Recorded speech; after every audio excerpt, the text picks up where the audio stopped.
We're talking about Ralph Zinitsky. Yes, I would like to.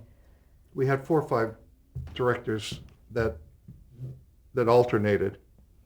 Uh, Ralph Sinensky, Joe Pevney, Mark Daniels. Um,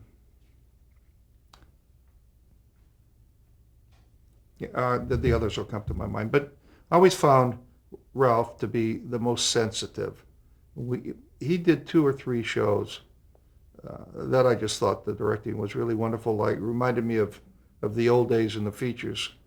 One was a show with Spock and Leonard Nimoy and Jill Ireland, and he falls in love with her, and it was about spores. I don't know the name of it, but it was a well-directed show. It was This Side of Paradise. This Side of Paradise. I thought he did a wonderful job of directing the women, and he had a sensitivity, and he wouldn't compromise either. The thing I liked about him is we were doing a show, and he and the production manager didn't get along. I can't remember what show it was, but the production manager got me on the phone, called me, and he said, you're going too slow. We're falling behind schedule. You got to speed up. I said, I'm going as fast as I can. I don't know what you're talking about. He says, well, Ralph's a day behind. So I knew he was after Ralph. The two of them had been arguing. So I said, okay. So I wanted to help Ralph. I didn't want him to get into trouble. And I didn't want to say anything to him. So I go in for the next sequence and I light it. And I mean, I really threw it in. I threw it in just like they do in television today. One light, I put a cutter, no finesse, a double underneath, and I yelled ready. And Ralph came to me and he said, have they been talking to you? I said, well, production did call me. He said, well, you're not going to get fired. If anybody gets fired, it's going to be me. He says, and I'm not sacrificing anything on a show I do. Well, we got through, and he did other shows, and I always respected him for that. And he said, Jerry, go back to the way you light. Don't do this because of me. Joe Pevney was a very good director. Been an actor.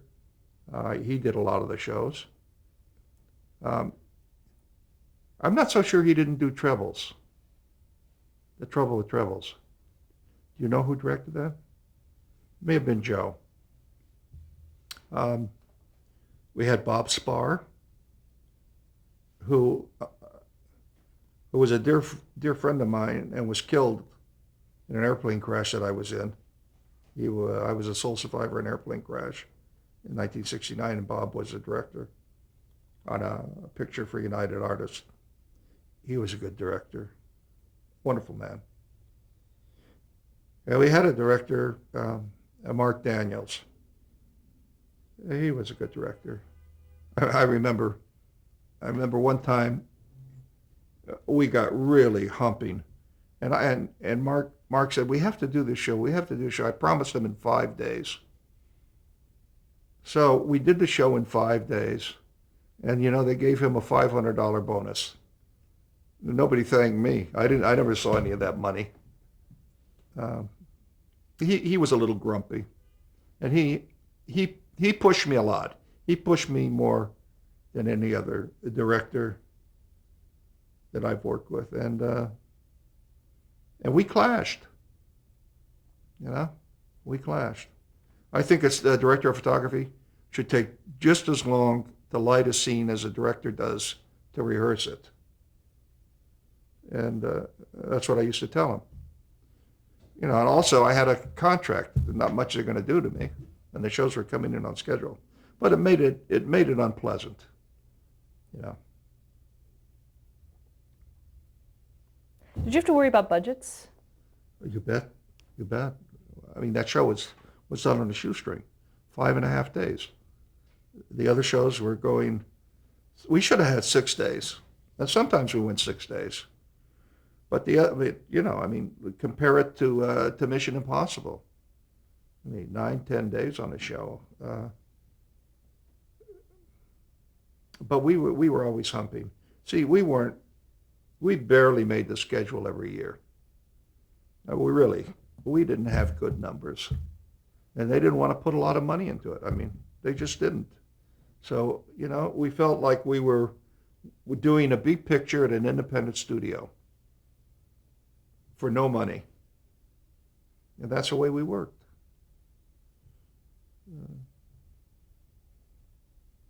And we were always on budget. They like that. Let's talk about some specific episodes. The first one being the pilot, The Cage. Okay, there was, is that the one with Jeffrey Hunter? 2 pilots were made. One with Jeffrey Hunter, Susan Oliver. And the pilot, they loved the pilot. They just, for some reason, didn't like Jeffrey Hunter. I liked Jeffrey Hunter. I thought he did a good job, but, I don't know.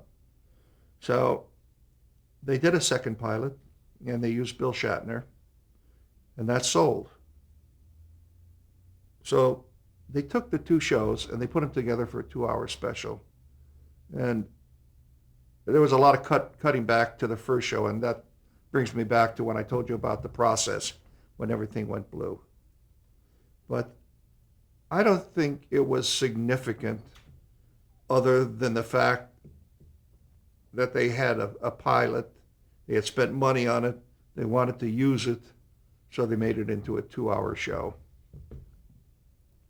The Enemy Within, when Captain Kirk splits into 2. Oh, I remember that show 36 years ago, but I remember it. We, for some reason, got bogged down in the lab or something, and the show was supposed to go on Tuesday. And they didn't see how they could get it on, so they came to me when Bill Shatner splits into two people, and they said, "You have to shoot split screen." But you have to do it. We have to have it today. Split screen, So I said, well, what am I going to do? We're going to shoot it the next day. So I called my dear friend Lynn Dunn, who is now dead, but he was probably the best special effects man around, and a good friend of my father, and I told him the situation. And he told me exactly what to do. He said, you use 2 mirrors, big mirrors off screen, so that Bill can play to himself. He said, then you take the camera and you get a soft matte line in the middle of the scene where the actor can't go over that line, or he'll be in the other actor's shot. And you draw that line, you keep them together, and you have to block off with a solid. You have to block the camera off up to the soft matte line, so one side of the screen is black, so you can't see anything. So you took a big black gobo or material like this and put it on half of the camera where the matte line was. Okay, half is clear. You got the matte line and nothing. You had to send the film to the camera department, and they had to notch it. So they notched it, and you had to put that film in the camera at that notch, or it wouldn't work. So we get the film back. They notched it. Well, it was notched. We put it in the camera, and we shot the scene, and Bill played to a mirror. He's playing off, the mirror's off stage. Cut. We did it a couple times, and they said, okay, the other side. So they send the film back to the lab, and they rewind it. Now they have to rewind that film to where the notch is. Meantime, the camera's all tied off and locked off and, braced.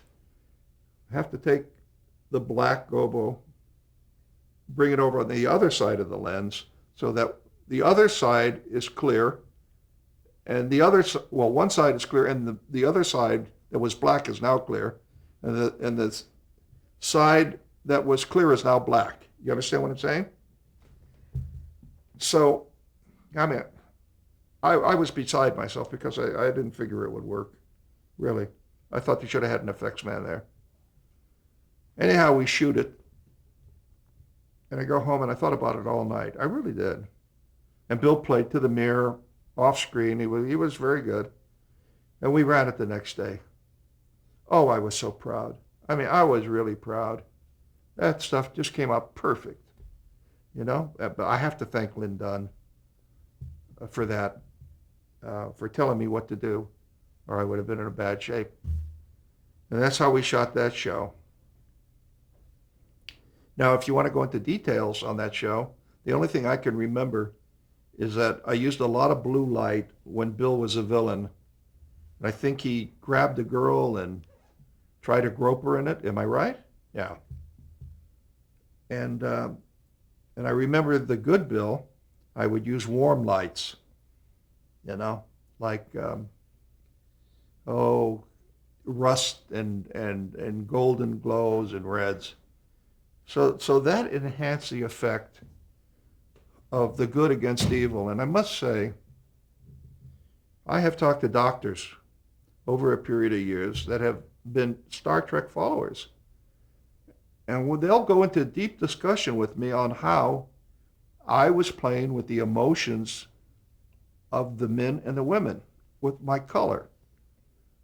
And it goes into the fact that they make tests with dementia with people, and they find out that using certain colors with the people bring them back to life, make them happy. They do a lot of things, or they can make them very sad with the use of other colors. So they said, well, how did you go about that? I said, well, I never really thought of it. I just thought that I approached it in a musical way, like a symphony, you know, with the excitement of a Wagnerian opera. But it taught me a lot, you know, and I've learned a lot from the series watching it today, what I did, my finesses that I wouldn't have realized before. That's what I remember about that particular episode. About Space Seed, which was the Khan episode. That was a wonderful show. I can't remember who. I think Mark Daniels directed it. We had Ricardo Montalban, and we had a wonderful actress by the name of Madeline Rue, who was well on her way to be a big-time star. I had worked with Madeline a majority of one, with when I was an operator, with Alec Guinness, Rosalind Russell. She had the second lead in it. The reason I mention her is she developed muscular dystrophy, and she's at the motion picture home. She can't move. And I go over and I see her all the time. And I did an interview with her 6 months ago. And she's so wonderful. And she was the most wonderful looking woman, so handsome. And now she's bedridden. But she has a wonderful philosophy. She's always happy. She truly is. She's always happy to see her friends. And I'm always happy to see her. Anyhow, I remember the show because I when I was an operator, worked with John Ford on his last picture, Cheyenne Autumn, and Ricardo Montalban played the Indian chief. You know, very, very good role. So I talked to Ricardo. I talked about John Ford and Cheyenne Autumn, and we go to do this picture, or this sequence, and Madeline is in it, and she is so charming, and she is so wonderful, and she is so poised. I mean, that show was so good that they made a feature out of it, which was a big-time feature. They used Ricardo, but they didn't use Madeline. I don't think Madeline could have worked at that point. But, yeah, it was a good show. It was a good show. He was a good actor. Oh. Years later, I started Fantasy Island. He and Right. But I was on a contract to Warner or to Columbia, and I only did a few because I had another project to do. But that was a very strong show, you know, especially for the schedule we had. And if you realize you take a show like that where there's hardly any action, very little action, mostly dialogue. Now, if you can hold people with that dialogue for what, 48 minutes? Isn't it wonderful? I mean, we had strong shows. That goes to show you how strong the writing was. I was thinking about, the love scenes with Madeline and Ricardo in the room, and it's all dialogue, but you never get tired with it, you know. And that's the way most of our shows were. And as I say, she's in the hospital now, and she will be forever. What about Errand of Mercy? That's where the Klingons are introduced to the series. That's in the Klingon spaceship where they firing each other. Well, that was something. I have to tell you, when I left Warner Brothers, they gave me an old set of filters that Ernie Haller had. Ernie Haller was a famous cinematographer, like Gone with the Wind. And you'd look through these filters, and you couldn't see anything. Some of them looked like Coke bottles. I mean, really, they were curved and oblique and horizontal, the lines. And on this particular episode, I put in so much color on the Klingons. I figured, well, let's do something different. Let's put this filter in and see what happens. Well, I was crazy. I didn't know a lot. Well, I put these filters in throughout the show, and you'd look through the lens and you'd swear they were out of focus. But I knew that Ernie Haller had used them, so they couldn't have been out of focus. But they were pretty diffused, and it really gave a weird look. But it was nice. Yeah. City on the Edge of Forever. Joan Collins. Joan Collins. That was a wonderful show. I enjoyed working with her. I thought I lit it well. I had her looking good. I thought the episode, it was one of the few I remember. It was so good, where she plays works in a mission, and they come down. It was just good. It was a good script, good acting. Joan was a wonderful lady, very professional, and we enjoyed that. The Trouble with Tribbles. It was campy. It's just campy. Everybody talks about that show. It was campy. That's all I can say. Yeah, Christmas show, Christmas time. Yeah.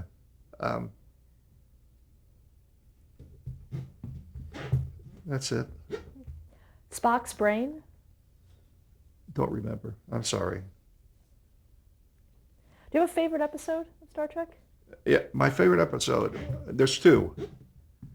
One where Spock goes back to the planet where his mother is there, and Joanne Linville plays a Klingon. They have kind of a love affair, and he was placating her. That was a good show. That was a good show. That was Amok Time, I think. Amok Time was the name. Is that what it was? Okay. And Joanne Linville, a good friend of mine, she lives up the street. She's a nice lady. She did a great job, and Leonard did a great job. There was another show that I really liked visually, knocked me out. It was like a gunfight at OK Corral. I can't remember the name of it, but I thought it was beautifully photographed and well played. There's one story that we've heard where, in regards to color correction, about some makeup that the lab believed was the wrong color for the person. Do you know anything about that? On Star Trek? Yes. No.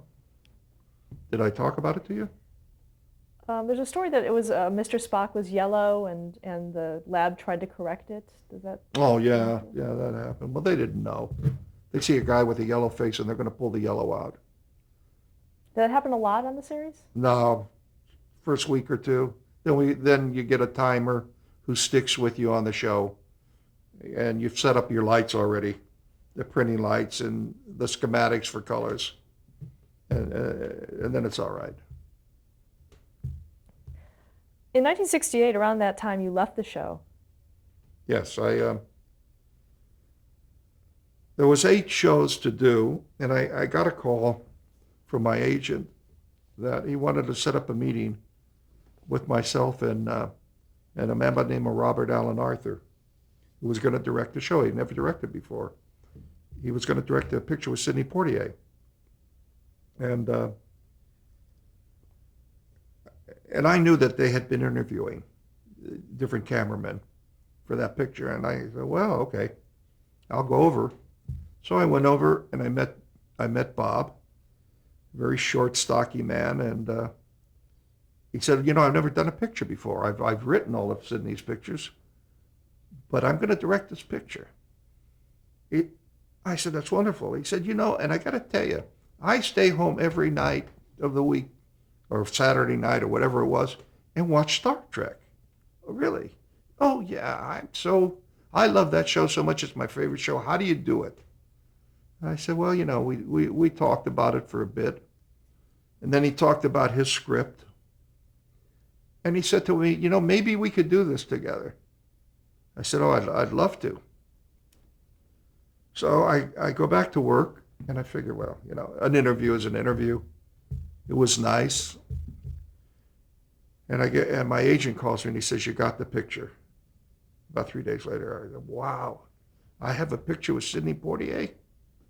And Sidney was the highest paid actor at the time in Hollywood. Got $1 million a picture and 10% of the gross. I couldn't believe it. So I said, well, what are we going to do about my contract? He said, I'll talk to Roddenberry. So we went over to Roddenberry and Herb Solo. They had a meeting. And they said, look, Jerry has a chance to move on, do a big feature. You only have 8 to do. Would you let him out of his contract? And they said, yes, we will. And God bless him. And we hope he does well. So I signed to do a 72-day picture. It was a long picture. And it was a remake of Odd Man Out. Excuse me. A picture that James Mason had done, I think around 1947. So I get 5 weeks of prep. I'll never forget this. They put me in an office, and I'm sitting there in an empty office doing nothing, getting paid a lot of money. And I would see Bob, Robert Allen Arthur, and he'd look at me and he'd run his office. And I kept thinking he's mad at me or something. And I'm getting really nervous. And finally one day I stopped him. I said, am I doing something wrong? We hadn't started shooting. And he said, no. He said, I've never directed before. When I see you, I get so nervous. I don't know what to say to you. And I said, well, I get nervous when I see you. And I go in my room. We're sitting there for 5 weeks. So he said, look, let's go back to the Hamptons, my house, and we'll prep this show. It was being shot in Philadelphia. We'll break down the script, and then we'll go to Philadelphia. So I go back to the Hamptons, and I want to tell you, what a house. His wife was B. Arthur. Well, he had a party, and I swear to God, everybody was there. I was so impressed. I felt like a real schlimp. He had, I remember Eli Wallach and his wife, Ann Jackson, and Meredith Wilson, and Rod Steiger, and everybody, all the New York actors were there. And he's introducing me as his cinematographer. So, I'm really living now. I'm getting up in the world. So we break the script down, we go through it page by page. I read it, and we go. I give him my ideas, and then we go to Philadelphia, and we pick out the locations. So we would pick the locations of a scene, and he would write it down, and all of the angles. And we did this for about 3 weeks. So we broke the script down, got the angles, and we came back to Hollywood. Now we're going to shoot some tests. I had learned on Star Trek that it was very complimentary to use a straw-colored filter on the lights to enhance the look of Afro-Americans. It snapped them up. I mean, if they were dark, it just brought out the skin tones and brought them into a bronze. So I shoot the test, and Sidney comes in and looking through the camera, and I'm doing this, I'm doing that. And he said, "Why are you using that color on me?" So I said, "To tell you the truth, Sidney," I said, it's an enhancing light that I use for Afro-Americans, and it'll pop your skin. It'll bring your texture to like a Belafonte, but it'll bring it out." He said, "Well, I want to see that." So he was nice about it. Very nice. So we shot the test all day, and with Joanna Shimkus, they brought her in from Europe. Sidney later married her. We shot her. Of course, I didn't use a yellow light. We go to dailies the next day, and Sidney really looks good. I mean, he looked good. He popped. That skin tone with those yellow filters was incredible. He was very happy.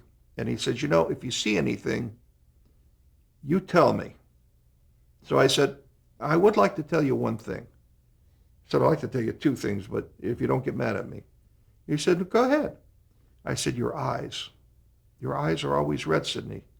I said, "I did a picture with Henry Fonda, and he put some drops in, and they turned pure white." I said, "I think you ought to do that." I said, 5 of my family are doctors. One is an eye specialist. Wish you would, if you want to, see him. So he went to him, and my cousin gave him a low cortisone-based prescription that he would put in his eyes once or twice a day, and it turned him perfectly white, and he was so appreciative. God, he thanked me. And the other thing was his lips. They stood out. They were, for an Afro-American man, they were very, almost bronze, And I didn't like the look of it. I thought it took it away from him. So I suggested to Sidney that he have a low cortisone base, not low cortisone, but a makeup that would be all right on people, that he could darken his lips and blend it into his face a little better. Now you think the man either has to hate you or love you when you talk like that.